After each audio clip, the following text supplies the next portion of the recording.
Solo Leveling Season 2, Episode 2. We have a new ironclad defense. Jin-Woo has unbearable power, and we finally get the name of the elf that was causing us so many problems last episode. All that and more after this.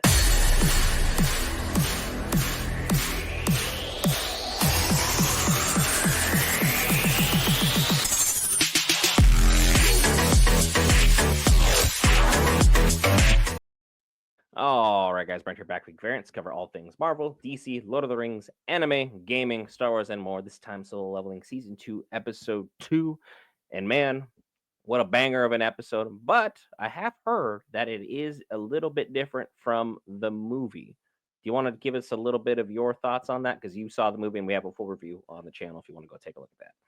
I definitely want to say that I think things are different, and I wish I could go and watch the movie again to re-verify, but I feel like there was some content probably made specifically for the movie that wasn't made for this. Which again, you're not missing out anything. Everything is still exactly as it is as far as what happened and how the storyline progresses. So like that, I just think that there may be a few action sequences, and because it's cut down for television, episodic, so that it may be different because they have to adhere to certain run times. But I feel like the fights were still just as cool, just as awesome. Everything was fantastic. Seeing how everybody responded. Kim Chul, like I think the way his whole progression went was the best part. The best part of this this episode, because again, that's set up for a massive W for Jin-Woo as far as stacking his forces. Like you already have a great and like a speed attacker with Egress on the field, and then now you're bringing in a heavy tank. It fits too good, but there's very particular questions that I have in regards to just the two episodes going on so far. Is what are we really getting into? Because it seems like something else is at play. The fact is that Jin-Woo can speak the language of the elves. He understands them very clearly. Like that's first off. Second, the glitching, what's going on? Like what kind of things are at play here? Because I'm trying to figure out with this dude Barca, so that which is his name. Like, what's the deal with him, and why is he the way that he is? Because it kind of feels like it's another. It feels like another player is involved, right? It feels like something's going on. There's another system that are doing things, or the system is running multiple operations at the same time for whatever reason. Like, I mean, I need if to you know more about this remember, thing. like episode 1 of season 1, when we got into the chamber, there weren't just one god in that room. There was an entire pantheon in that circle. It wasn't all just the same individual. So technically, and I'm just completely spitballing here, I haven't read any of the books. I don't know anything online. I have no insider information. I'm sure people in the comment section will be like, well, actually, and please let me know in the comment section, but do title it a spoiler for those who don't know. I think more than often than not, I think this is basically that Jin-Woo is someone's chosen in a way, kind of like, how in Baldur's Gate 3 there's chosen and they're the ones of exceptional power and they're the ones that go handle the business of their deity. I think for all intents and purposes, Jin-Woo is the chosen of that specific deity, even though we're not entirely certain it's a good one. And then Barca could be on a whole other level, or was on a whole other level with something else or somebody else and somebody's other motives or directives. Because I thought Barca was going to be like this final boss we're to build up to the end of season 2. So clearly, I could be off my rocker here because he didn't even make it 2 episodes. That being said, he had to be 3v1'd. So that part is interesting because, like, throughout this episode, it started off, I thought we were going to have a whole S rank showdown. How do you think that would have played out, just seeing them just finally throw down in front of these two? Because that was out of line for Huang, what he was doing. Yeah, I mean, I think everybody was set up to do showdowns. So that again, you got Jin-Woo versus Kim. You got Baek going against Huang. Like there's going to be a lot of tension between a lot of these things. So it's like we're going to have a fight on the outside and a fight on the inside. Jin-Woo, again, how he got iron or whatever. So when he dispatched Kim, like he made the decision to dispatch Kim to like, okay, cool, take you out, arise, I have you, and then bring you into this fight as quickly as he did was absolutely fantastic. But again, that was, I won't say a lackluster thing. It was like, wow, that was freaking amazing how he did it and how he set up. But it's just like, okay, I was expecting him to have more of a like a go at it before something like this would happen. Like, but he showed how far above him he really is very quickly. But on the other side of it, on the other side of the gate, we don't get that same thing. We get that tension where you got the manager, having to, kind of help step between these two guys that are clearly powerful as all get out, and they are ready to smash into each other and get to scrapping immediately.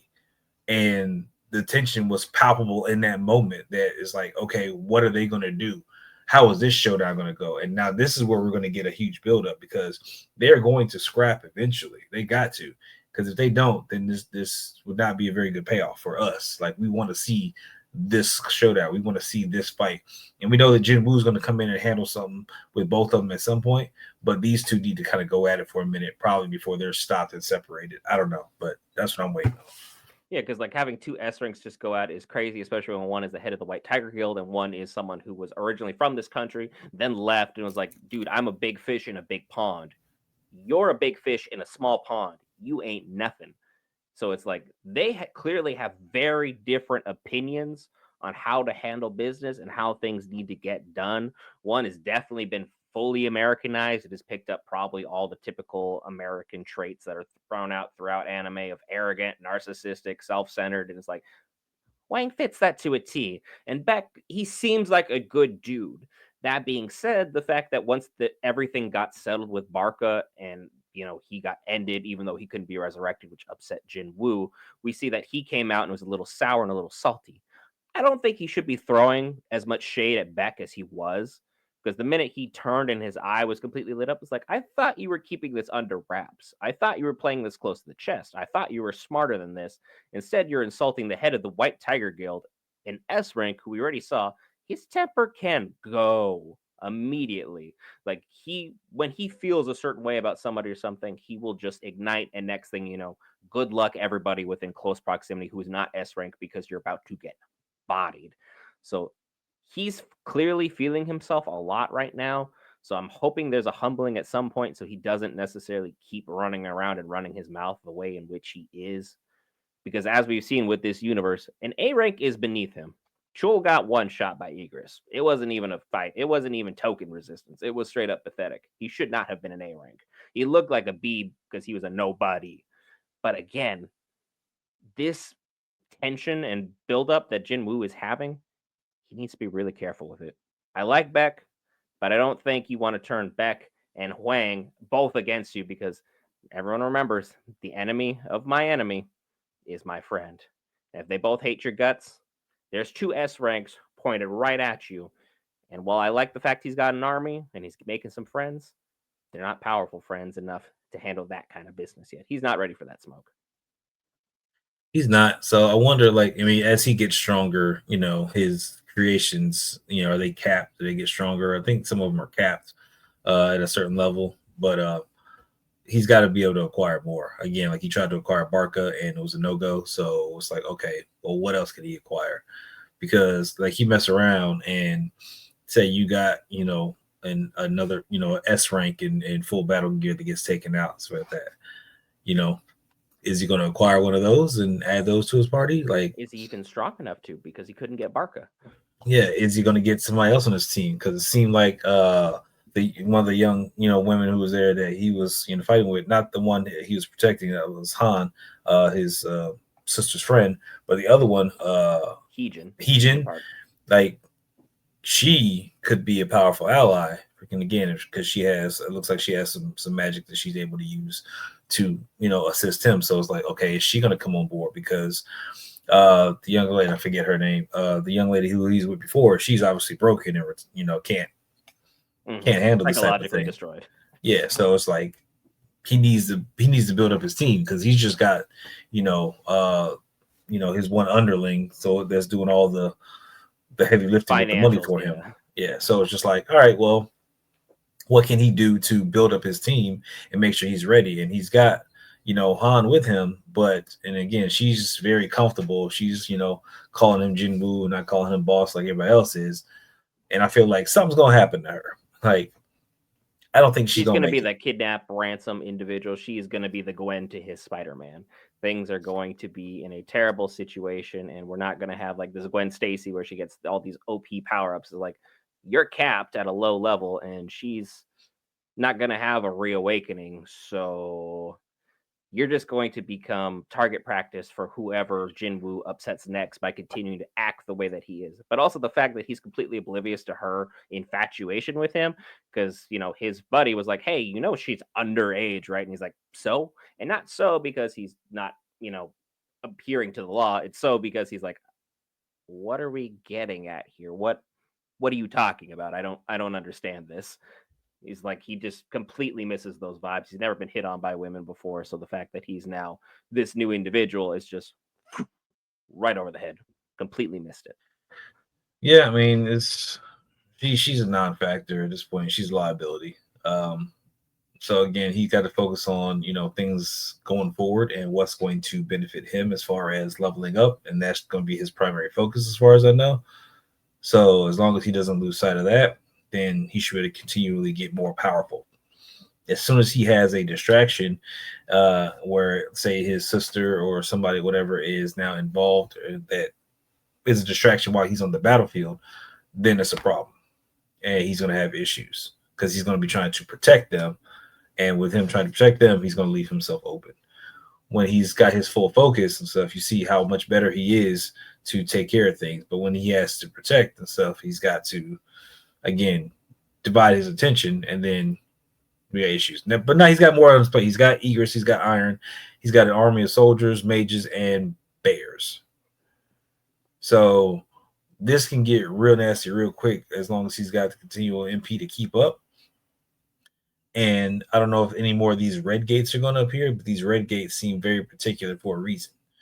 And are they just to introduce him to the other people that are uh, in league or able to hear the system as well? Like, I don't know if each gate has like a different, more or less like a different biome, and it's got like a different character in there that's running that particular area, and he goes and deal with them like it's an upgraded challenge from the rest of the gates, and he's going there to basically defeat this one individual and find it, because it seems like the red gates are not going to appear for him. And I think the system is kind of deeming, okay, he's going in here, let's turn this gate red and put him in so that we can get him towards Barca or whoever else, and he can go deal with this problem. So if it is like you were saying with the other deities, and the system is like pushing him towards these other people, so that like it's intentionally, hey, go here, you need to take this person out. Like, I'm putting my faith in you to go take this stuff out, and if you don't, then you're stuck. You're just gonna die in there, and I'll get a new player. Yeah, because more or less it feels like it's when you set your gameplay to whatever video game you're playing and it's on adaptive mode, the better you get, the harder it gets, just so it adheres to whatever skill level that you have presented it to. And Jinmu clearly has passed most of his tests with flying colors. I mean, he's able to handle Egress. Now he's got Iron. He took out Barca. He's on the right path. I just need him to stay humble before he gets got. I know it's highly unlikely because he is the main character, but again, with modern anime, you rarely know what can happen. So far, though, fantastic series. By all means, go ahead and enjoy it. And while you're enjoying, hit that lovely subscribe button. You just listened to us talk for about 14 minutes. Clearly, there's something here in the content that you're interested in, and we have tons more content like Baldur's Gate 3 Honor Mode. We have Supermarket Simulator. We have Dragon Ball Daima, Star Wars Skeleton Crew. We have a lot of great stuff around the corner for you, the viewer, including some new anime that my boy Will is going to cover here shortly. He'll see you in the next episode.